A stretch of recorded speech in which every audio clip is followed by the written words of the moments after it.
Now, the greatest radio shows of all time. Suspense. The Shadow Node. Washington calling David Harding, counter-spy. Classic radio theater. The Great Gildersleeve. Fibber McGee and Molly. Dragnet. Gunsmoke. The Lone Ranger. Now, step back into a time machine with your host, Wyatt Cox. Good evening, friends of the Inner Sanctum. Jackson Beck starring in an episode of Philo Vance. This goes all the way back to May 2nd, 1950. This episode is entitled The Rooftop Murder Case. You see, Vance, our office doesn't handle only murder cases. Sometimes, as in this one, the case is a little less physical, but still, it's interesting. You don't have to convince me that being a district attorney isn't dull, Markham. This Joe Somer whom we're going to see, just what is the charge against him? His partner is accusing him of grand larceny. Oh? I happen to know Somer pretty well, and before an indictment is handed down, I want to talk to him. I liked him. Quiet, always considerate. Nice of you to come with me, Vance. I'm glad of the chance to get out of the office. Good. Well, this is the street you said Somer lives on. This house should be that one. There's a crowd around that house, Vance. Something's happened. No doubt about that, my friend. Let's find out what. Well, there's a police officer over there, Markham. Yes. Let's find out about this. I'm with you, Vance. Hey, stop shoving, will you? Pardon me. Sorry. Excuse me, please. Get back, everybody. Get back there. Hello, officer. I'm District Attorney Markham. Oh, sure. I recognize you, Mr. Markham. It's quite a thing we have here. Fellow lives here. A man named Joe Somer jumped or fell from the roof of his house. What? He was dead when he hit the ground. Joe Somer, Markham. That's the man you wanted to see. Not right now. It was suicide, all right, Mr. Markham. Almost hit a couple of people when he jumped. That's awful. I found a suicide note in the house. There wasn't anybody home, but the note was right where I couldn't miss it when I went in. I'll turn it in with my report. All right, officer.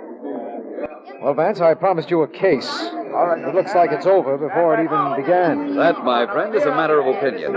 Perhaps there is no larceny case, but I have an idea that instead of it, we're going to have a murder investigation.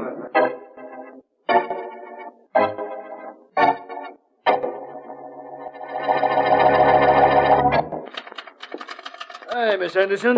DA in his office? Yes, he is, Sergeant. He's on the telephone, though. Oh, that's okay. He'll want to see me.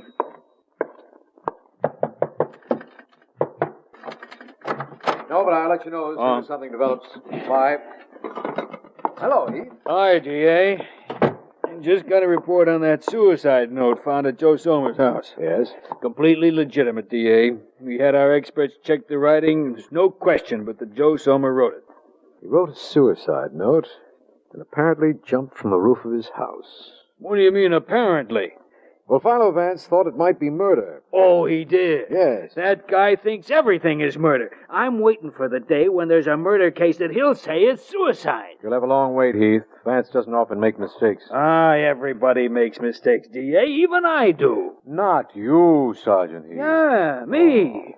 And if I can make 'em, I guess Vance can make 'em once in a while, too. The possibility is there, undoubtedly. Well? The only thing is, I can't ever remember Vance being wrong for any length of time.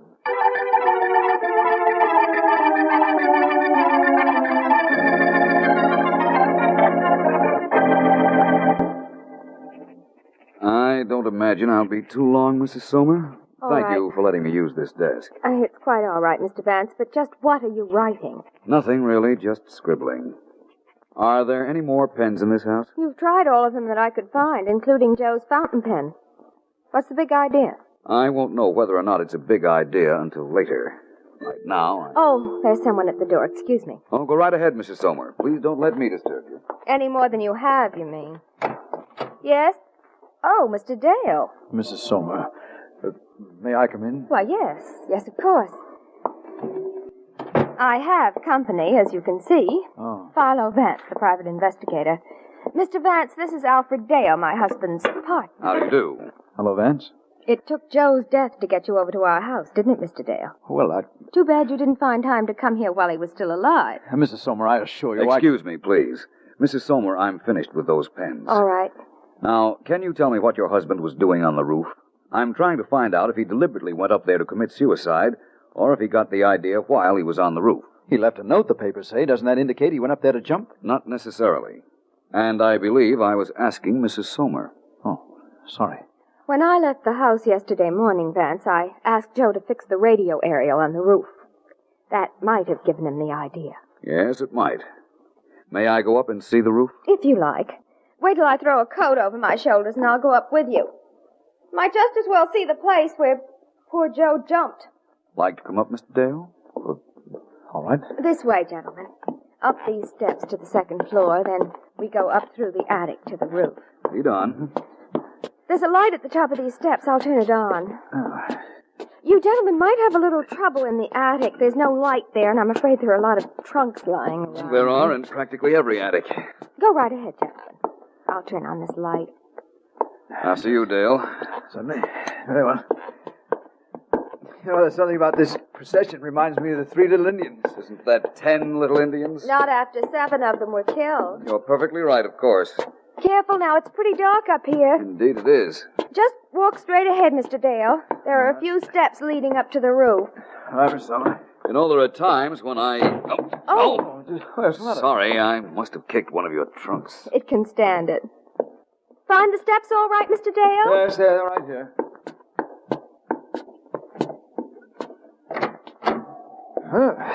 It's a good thing you brought your coat, Mrs. Sommer. Yes, I suppose it is. Well, so this is the roof from which your husband jumped, fell, or was pushed to his death. Pushed? My husband killed himself, Vance. There, see, there's the aerial I told you about. Look over here on the other side of it. You see where there's new wire around the insulator? Yes, I do. Apparently, your theory was right, Mrs. Sommer. I imagine so. Well, what else do we do now that we're up here? Not a thing. We've done everything I wanted to do. But what's more important, I've found out everything I wanted to know.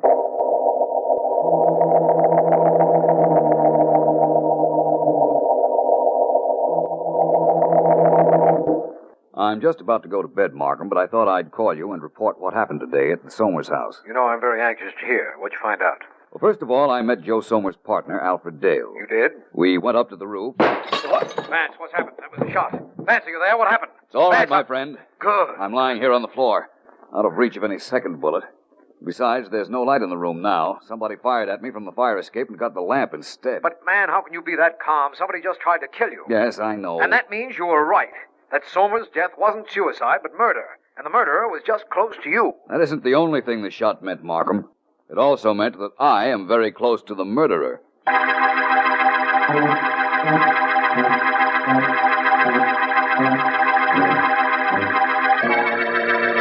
You're a smart dame, you are. Your husband knocks himself off, and what do? You come running to me. Tony. What is this, a playground? Tony. What do you expect from me? Oh, Tony. Think I'm going to knock myself out crying? I get smart. You're cute and I like you, but keep away from me for a while. But I don't understand why. You don't understand why. I'll tell you why. You inherit a lot of dough. That special clause about suicide in your husband's insurance takes care of you. Me, I'm a mug. All right, so you go for me. So the cops find out. So what'd they say? What can they say? What can they say? They can say I knocked off your old man so I could get you in that dough. But Tony... You can butt Tony me for now. So, there she is. I finally got you two together. All right, now, Lila, take it easy. So this is the dame that took my place. I was hoping I'd find her here. I'm going to turn her inside out. I'm going to... Out. Now, you heard me. I said out. Oh, no, you don't. I don't get rid of easy. Nobody's moving in till I get ready to move out, and I'm not ready yet. No, look, get out of here, Lila. Why? Because you slapped me? Come on. You slapped me before and I stayed. What do Yeah. Stop pushing me. When I say out, I mean out. Tony, you'll be awfully sorry about this. Sure. I'll make you remember it. Tony, let me in. Let me in. I'm sorry, sweetie. I guess Lila's got a temper. You guess she has. You're a pretty good guesser.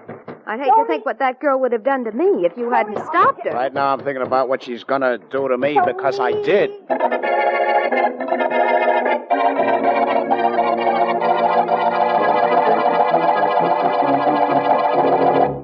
Now, look, Markham, you listen to me.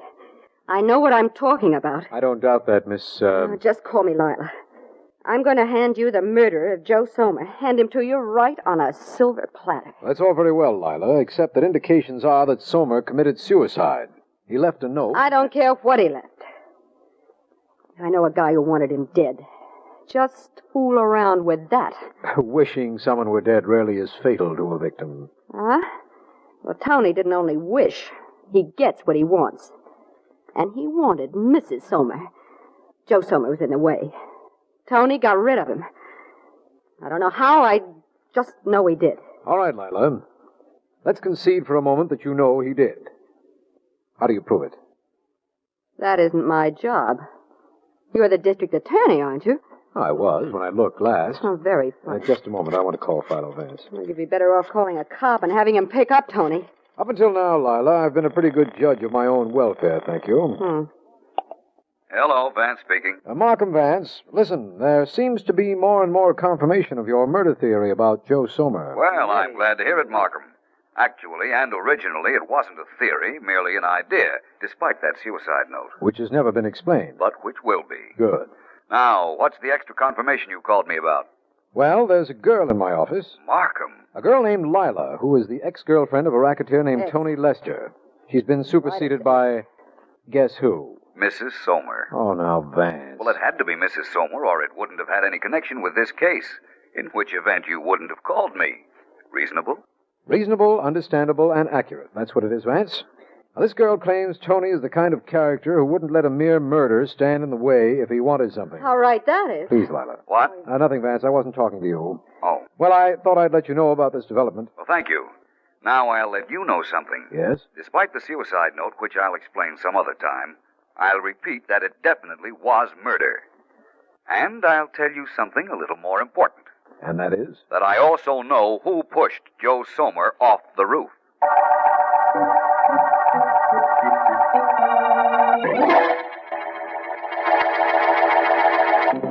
From May 2nd, 1950, Philo Vance on Classic Radio Theater with Wyatt Cox. Hi, this is Kyle Horvath with the White Pine County Tourism and Recreation Board. If you want to get away from the big cities and get back to nature this summer, give us a call at 775-289-3720 or visit us online at elinevada.net. There's so much to do and see I can't mention it in 30 seconds, but check out our website and you'll see what Nevada is really all about. elinevada.net or follow us on Facebook or Instagram. Give us a call at 775-289-3720 or visit us online at elinevada.net. Let's see, if something costs less, but people are happier with it, that sounds like something to look into, and that's MediShare. Maybe you've heard switching to MediShare to pay for healthcare can save the typical family $500 a month, and that's huge, but it's also true that people are way more satisfied after making the switch, too. The customer satisfaction rate for MediShare is double that of the typical health insurance plan. Double. MediShare works. It's been around for more than a quarter century, and members have shared more than $3 billion of each other's bills. People love having telehealth and a huge nationwide PPO network. So, yeah, you can save a ton and like it better. Imagine being happy with how you're taking care of your health care. So if you're self-employed or part of the gig economy, or you just want a plan you're happy with, you can call right now and get a price within 2 minutes. A very, very smart use of 2 minutes. Here's the number you need. 833-34-BIBLE. That's 833-34-BIBLE. 833-34-BIBLE. Now on Classic Radio Theater with Wyatt Cox, more of Philo Vance, May 2nd, 1950.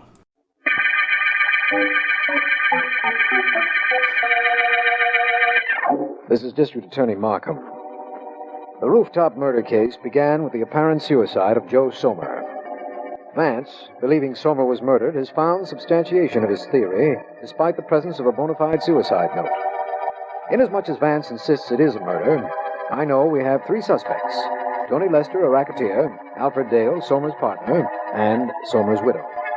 To continue our investigations, I have met Vance in the office shared by Somer and Dale.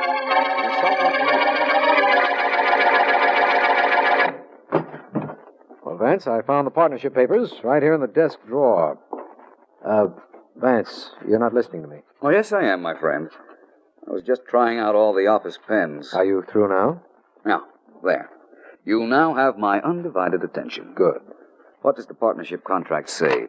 That in the event of death of one partner, the other partner takes over completely. Mm-hmm. Now tell me, is Alfred Dale the murderer? I've just found his motive. Yes, you most certainly have. Issue promptly evaded. Very well, tell me this. What are you trying all those office pens for? I tried all of the pens at Somer's house. With the cooperation of the homicide department, I borrowed the suicide note Somer left. And I can tell you definitely none of the pens wrote that note. In fact, I don't believe any of the pens in this office were used either. But the note was definitely written by Somer. So you keep telling me, and I agree that it was. What's the answer? You think Somer wrote a suicide note? The murderer knew he wrote it with the intention of killing himself, but acted regardless? Hardly.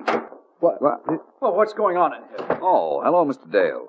This is District Attorney Mark. How are you? How do you do? We've been using your office. So I see. We have a search warrant, Mr. Dale. It's entirely legal. It's a little embarrassing. You'll have to admit that, legal or not. Mr. Dale, if I were you, I wouldn't worry about any embarrassment that might be caused you in this office. What do you mean?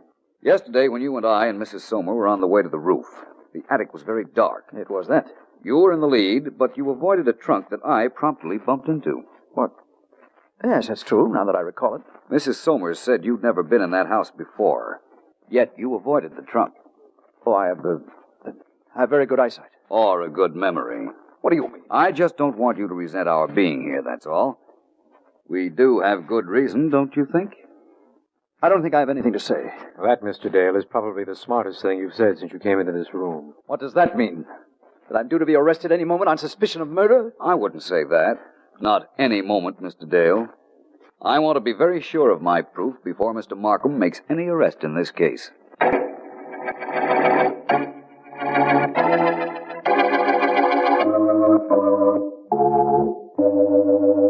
but Tony, I'm sorry. You'll never know how sorry I am. I went to the district attorney. She's sorry. She rats on me. Now she's sorry. Look, I'm getting tired of kicking you out of my apartment. Now beat it, Lila. Oh, let me stay, Tony. I won't be any trouble. Just let me hang around. Out. Ah, you're expecting that summer dame. She's going to be here and... Shut up, you. Don't you talk about her. Don't even say her name. Oh, I'm not good enough to say her name, huh? I'll say it. I'll scream it so that everybody can hear. Shut up, I said. All right, get out. Get out fast before I change my mind and start tossing you out. When are you going? Tony, darling. Tony, darling, you make me sick. How did I ever go for a dame like you anyhow? Sometimes I think I'm... Okay, Lester, open it up in there. Who is it? Sergeant Heath, homicide. Open up. Oh, you really did it to me, didn't you, Lila? I gotta get out of here. I can't stand a pinch right now. Tony, I left the door unlocked when I came in. Oh, you dope. Okay, Lester, hold it. You're not going anywhere. According to you. According to me, I'm leaving right this minute. Hold it, I said. Okay. Thanks for the warning shot. I can take a hint, Heath. You want me to go with you? I go. Oh, Tony. Come to think of it, even you'll be better company than this.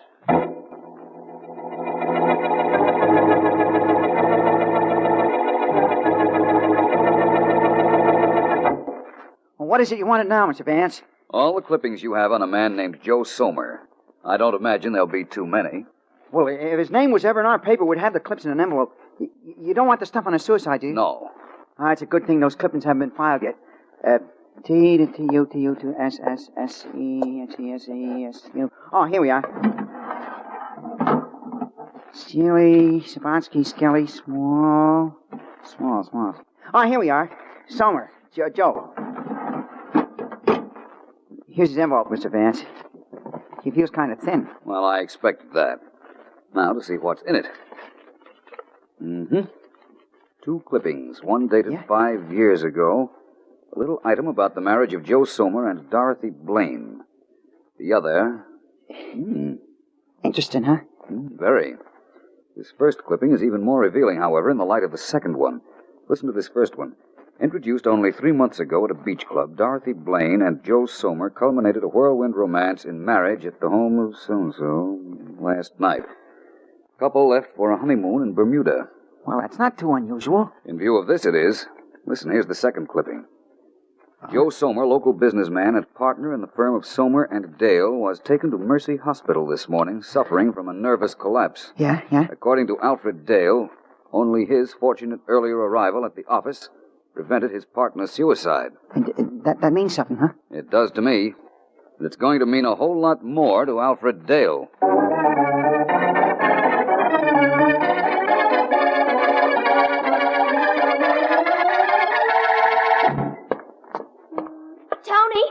Tony! Oh, it's you. Tony, I waited out here in the street to find out what would happen to you. So what? I heard you were arrested. You heard I was arrested. Sure, I was arrested, but I'm out. Did they think you killed my husband? How do I know what they think? All I know is I'm getting out of town. I'm going with you. Now, don't be a dope. I need you like I need a hole in the head. You're taking me. I'm going home to pack right now. I'll meet you at the airport in an hour. Now, listen. You better take me, Tony. It'll be so much better for you if you do.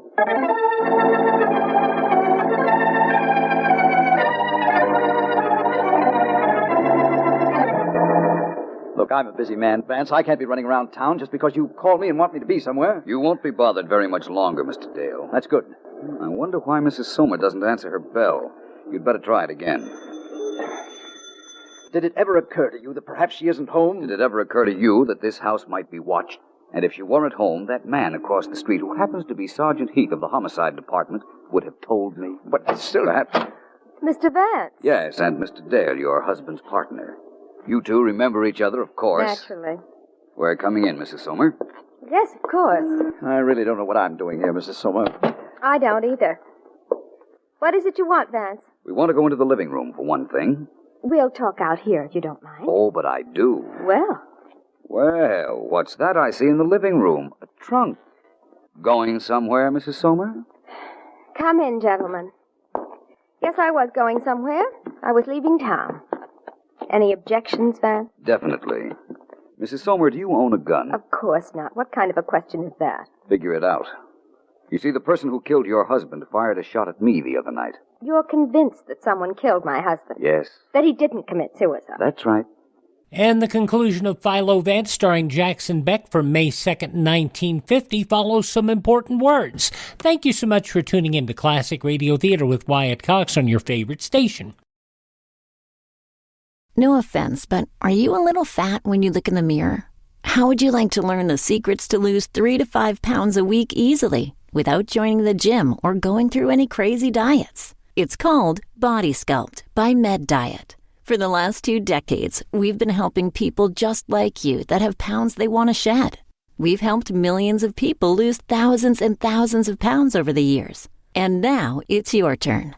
Learn the secrets of how to lose weight with one simple phone call. You'll see an amazing difference in a matter of days. Don't believe us? We'll offer you a money-back guarantee. If you're ready to start losing weight right now, call right now to learn more about your risk-free order to Body Sculpt. Call for your risk-free offer. 800-738-5332. 800-738-5332. 800-738-5332. That's 800-738-5332. Are you in bad pain? You know what I mean. Your knees hurt. Your shoulder hurts. Your elbow and back are constantly killing you. And I'm sure you've tried every pain pill or cream available at the drugstore. Am I right? Well, here's something you haven't tried. Pain Magic. Pain Magic is not available at any drugstore. The only place you can get it is by calling the special toll-free number I'm about to give you. And to make things even better, call right now and find out about our buy one, get one free offer. We're so confident it'll work for you that we offer a free bottle with your purchase. No prescription required. Call now to learn how you can get Pain Magic and get rid of your pain. Remember, your results may vary. 800-492-8164. 800-492-8164. 800-492-8164. That's 800-492-8164.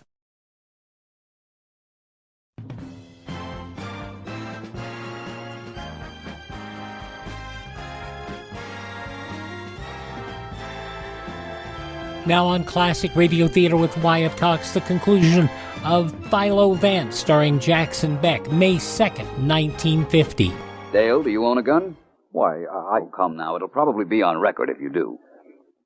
All right, Vance. I own a gun, and I carry it.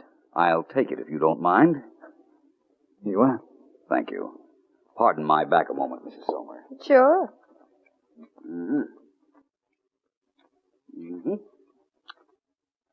Vance, what are you trying to do? Stop right there, Dale. I want you to remember something for me. Just 1 second while I lay your gun down on the table. Now. Now what? Mr. Dale, do you recall that about 6 or 7 years ago your partner tried to commit suicide? Yes, I do. You left a suicide note at that time. What happened to it? Why, I don't know. I do. It's the same suicide note the police found in this house just after Mr. Sommer was pushed off the roof. It had to be. There wasn't a pen in this house or in your office that matched the pen or ink used in that letter. The police found the first suicide note, planted here to indicate Sommer really did it the second time. What are you trying to prove? And if it's the fact that I murdered my husband, let me inform you that I never even knew him when he tried to kill himself the first time. That's correct, you didn't. Oh, I see what you're driving at. That's good. I took the note 6 years ago, kept it, killed Sommer the other day, and left the note here, and you thought I was in this house before when you discovered I didn't trip over the trunk in the darkened attic. Is that what I'm driving at? Well, it must be. But I won't stand for it, Vance. I won't be framed for murder. Stop right where you are, Dale. And do yourself a favor. Don't make me force you to stay. Mrs. Sommer, Yes? you killed your husband, of course.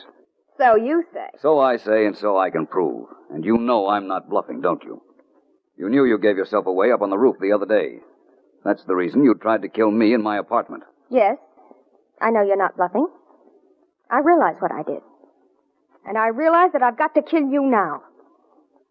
You realize that too, don't you? Vance, she's picked up my gun. She won't use it. Oh, no? Now, Mrs. Sommer... I won't use it, huh, Vance? That's what you think. Vance, my gun is loaded. He knows. And he must know that I'm going to shoot both of you now. The gun won't fire, Mrs. Sommer. I took out the bullets when I turned my back on you a moment ago. Now I'll take that gun away. Thank you. That will be all, Mrs. Sommer. All, that is, except my explaining to Mr. Markham how I knew it was you.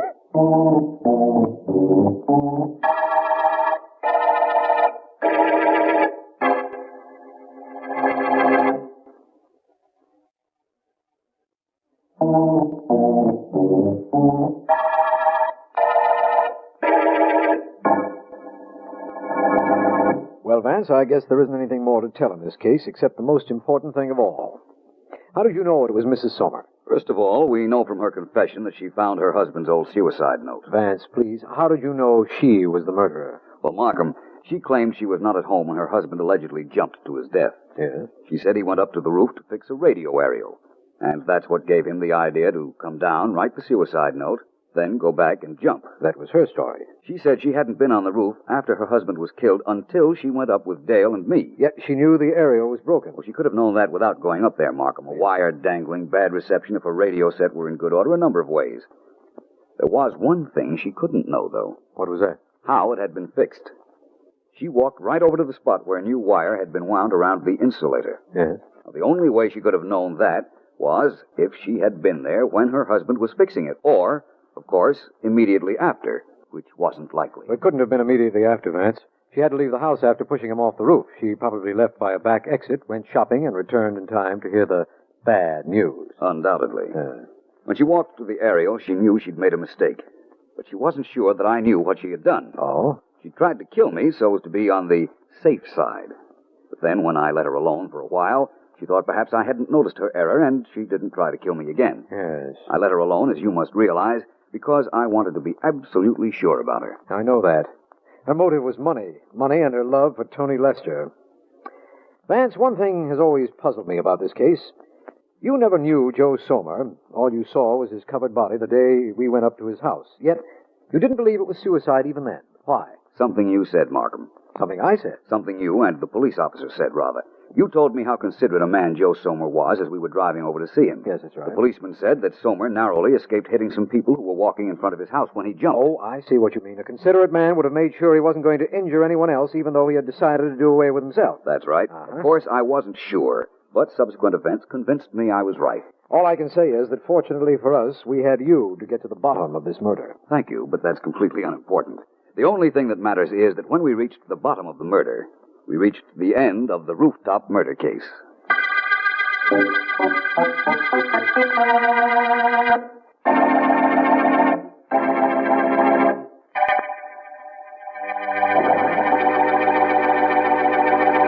From May 2nd, 1950, Philo Vance on Classic Radio Theater with Wyatt Cox. It's a big, bold story set in the heartland of America, along the edge of Lonely Mountain. I am open for business. And so Big William Gorgon, played by handsome Michael James, fiercely set down his Midwest roots. Oh, darling, we're going to sell bathrobes and raise chickens. Set his adoring wife, Wilhelmina, portrayed by beautiful Glenda Olsen. Oh, I love our store, Will. But they hadn't counted on Big Ralph's bathrobes and cattle store coming to town. Oh, Will, what will we do, Will? Will had a plan, a way of facing off against tough Big Ralph. We're going to change the face of America. We're going to advertise. For what? With print and broadcasting and bus benches, we're going to tell people who we are and where we are. What's a bus? And so the story of how one man brought advertising to the heartland. Oh, will it work? It will. Well, my name ain't Will, Wilhelmina. We got to advertise or we'll die. And so the greatest marketing story of all time is here. Advertise or die, dopey. Put your message on this national advertising platform. Email classicradiotheater@gmail.com. classicradiotheater@gmail.com. Now on Classic Radio Theater with Wyatt Cox, an episode of The Adventures of Jungle Jim, episode number 27, going back to May 2nd, 1936. Last week, Jungle Jim was questioned by the police as to his version of how Lo Tung, the mysterious Chinese messenger, had been shot. Jim proved that the bullet which ended the envoy's life was not one of his brand. Then he climbed into Shanghai Lil's plane, accompanied by the faithful Kolo, and they started out for Shanghai. Hardly had Lil taken off when Jim discovered that they were being pursued by a plane bearing a purple triangle. The thrilling adventures of Jungle Jim are pictured each Sunday in the Comic Weekly, the world's greatest pictorial supplement of humor and adventure. The Comic Weekly, each page printed in full colors, is distributed everywhere as an integral part of your Hearst Sunday newspaper.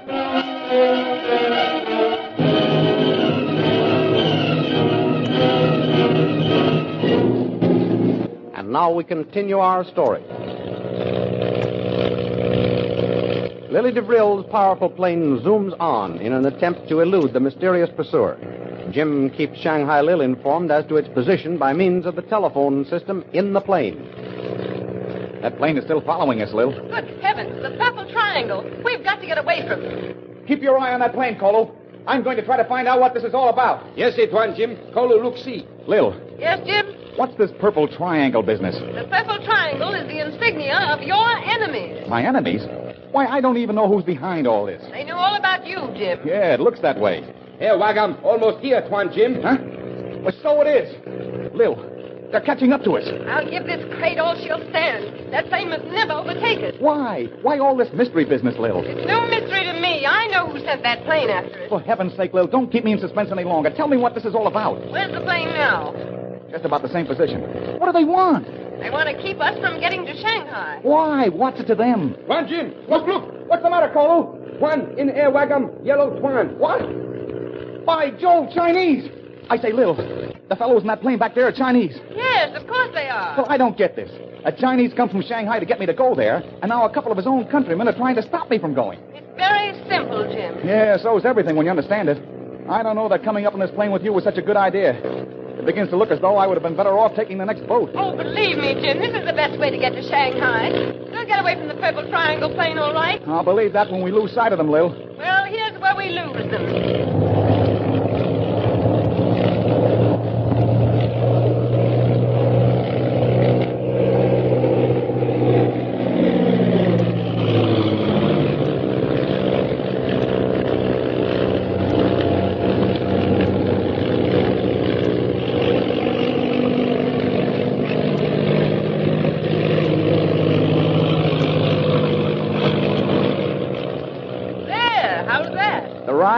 Like a roller coaster. Oh, don't try to be funny.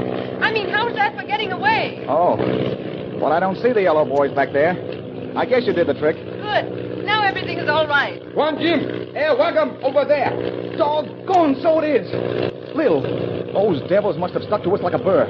Kolo has just spotted them on his side of our plane. What? I didn't give them the slip. Nope. Here they come again. As large as life and twice as natural. Jim, are you sure your safety belt is fastened? Yes, Lil. How about your native boy? Wait, I'll see. Yes, his is fastened, too.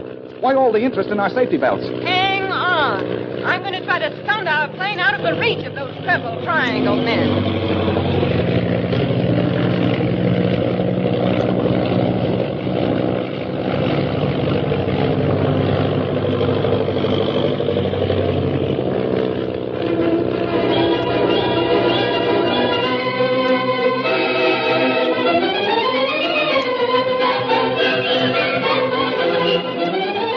At that very moment on the treacherous river, Lynn Chalmers, her heart sick with the realization of her helplessness to ease her father's suffering, bravely sticks at her job of guiding the little motorboat. We'll soon be at Borowani, Dad. Mary. You must listen to me, Dad. This is Lynn, your daughter. Mother isn't here. Why don't they see our signal, Jim? We got the fire going and the thick cloud of smoke started rising. What are you talking about, Dad? Jim, do you take this woman to be thy lawful wedded wife? Oh, Dad. And you, Lily DeVril, you take this man to be thy lawful wedded husband? No, she must never marry Jim. Daddy, she must never marry Jim. Lynn, dear. Yes, Dad. What is it? It's time you stopped playing and went to bed. Oh. Run into the house, my little daughter. Still in the past. A wicked woman is an abomination unto the Lord. Dad, you've got to save your strength. Please just lie back and rest. Now abideth faith, hope, love. These three. We'll soon be at Borowani, Dad. Then we'll get a doctor. Then you'll...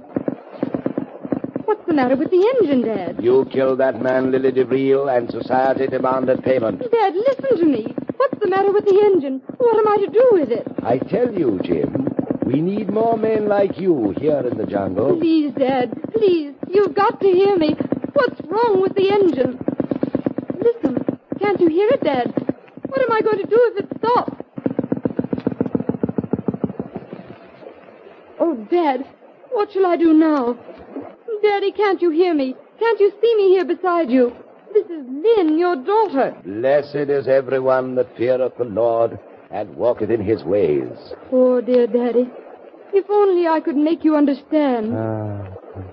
Well, I guess there's nothing to do but use the oars and row us. Heaven only knows how long it'll take us to get down to Borowani. But here goes.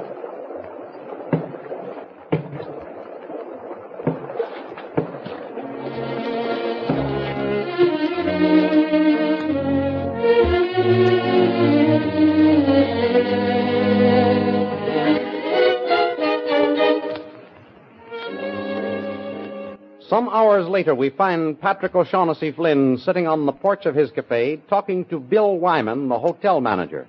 Yes, sir. I tell you, Bill, it was the most mysterious piece of business that ever I see in all my years down here in the jungle. Me too, Pat. I never dreamed that one meek-looking little China boy registering at my hotel was going to cause such a rumpus. As meek as pie he was. Why, he looked scared to even speak up for his glass of beer. But I don't understand how Jim Bradley came to be mixed up with the likes of him. Why, he had a message for Jim. He told Jim that... hold on now. I was almost telling you. Why, you old sinner. You know all about the whole business. Oh, come on, Pat. Spill it to me, will you? You can trust me. Bill, I know you're as good a friend of Jim as I am myself. But I gave me word to Jim that I wouldn't say nothing to nobody about what the lemon face told him. Oh, I know Jim didn't kill Low Tongue, and so does the police lieutenant. What harm can there be in letting me in on the secret? I won't tell anybody. I know you won't, Bill, because you're not going to hear anything from me to tell.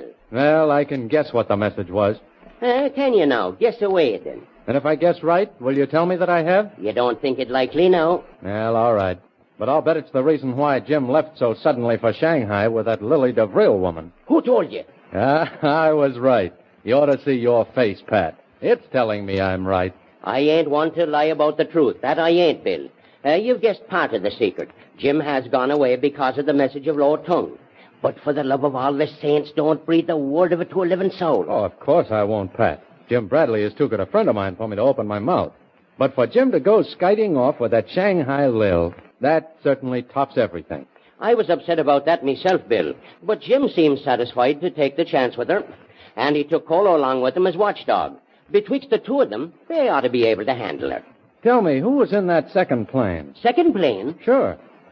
Faith, and there was only one plane that went from Jim's camp. Well, when Jim and his companions flew over the hotel, they were being followed by a second plane. You don't say. Yeah. On the wings and the bottom of the fuselage were big purple triangles. Purple triangles? They were just like the one we found tattooed over the heart of Low Tongue. Saints preserve him. Jim must have walked straight into a trap. Oh, I hope not. That good-for-nothing beauty has vamped him into letting her kidnap him. It sure looks that way. Shanghai Lil is probably in league with those purple triangle fellows and managed to capture Jim for them. Heaven only knows what's going to happen to him now. Why did you have to tell me about them purple triangles at all? I'll not be able to sleep a wink until Jim comes back safe and sound. Or else writes a bit of a line telling me he's arrived in Shanghai. I'd give anything to know what this Purple Triangle business is all about. So would I. But I think I'm safe in saying that... Who's that calling me name? There's somebody in that little boat out there. Why, it's the Reverend's daughter. So it is. Hello! That I will. Come along, Bill. She's having trouble rowing that motorboat to the dock. Yeah. Where's the Reverend Chalmers? He's not with Lynn. Oh, Lord of mercy. What's happened now? Well, come along. Yeah. Keep up the good work, Lynn. We'll be right with you. Get a doctor! Quickly! Dad is lying here in the bottom of our boat. He needs a doctor! Bill, do you hear that? Run and fetch the doctor. I think we ought to get the Reverend out of the boat first. The doctor can see him at the hotel. Oh, thank heaven we're here. The righteous Lord loveth righteousness. No, Lily DeVril, I will not perform the ceremony. Out of his head, is he? He's been delirious ever since we came through the Narrows. Oh, Mr. Wyman, won't you please run for a doctor? Well, I'll get your father up to the hotel first. Pat, get down into the boat and hand him up to me, will you? That I Now, will. easy now. Yeah. Now, help me get him up on my back. There you are. Oh, Daddy. Now, don't you worry. Patrick O'Shaughnessy Flynn will take care of everything. Where's Jungle Jim? Why, bless you, Jim left for Shanghai hours ago on a secret mission. Oh, dear, I'm too late, and I needed his help. I'll help you, Lynn. Father's very sick. I must get him to Mother in Shanghai. I thought Jim could help me. I can do just as well as Jim. Better, because I'm here and Jim ain't. Oh, thank you, Pat. Mother will be able to nurse Dad better than I can. She can that, and she will soon. There's a boat leaving for Shanghai tomorrow.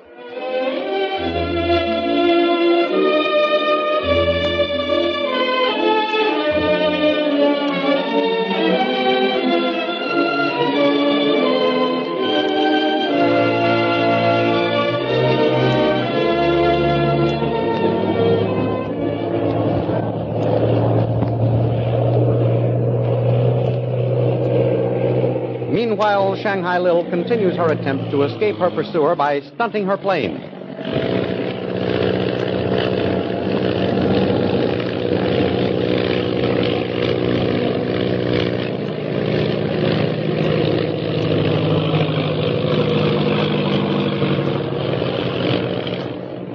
Jim tries to watch out for the plane bearing the mysterious Purple Triangle.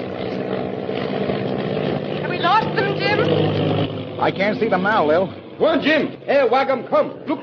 Yep. There it is. They're still with us, Lil. And say, that plane is armed. I can see their machine guns. Lil, get going. They're firing tracer bullets at us.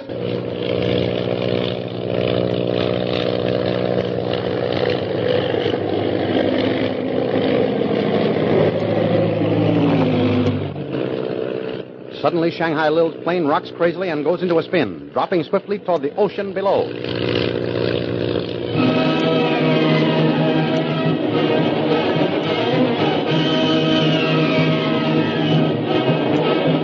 Can Shanghai Lil pull her plane out of that spin and escape from the Purple Triangle? The Adventures of Jungle Jim you have just heard were dramatized from incidents pictured in the Comic Weekly, the big Comic Weekly distributed with your Hearst Sunday newspaper everywhere. There is a new and unusual feature presented each week. It is called Heroes of American History and picturizes the careers of great men and women in the story of our country. In the Comic Weekly, you will find all the famous people who live in the world of color pictures. There's Skippy, Bringing Up Father, The Little King, Toots and Casper, the Katzenjammer Kids, and many, many others. Don't forget our date next week, the same time, same station, for a continuation of the adventures of Jungle Jim. From May 2nd, 1936, The Adventures of Jungle Jim on Classic Radio Theater with Wyatt Cox.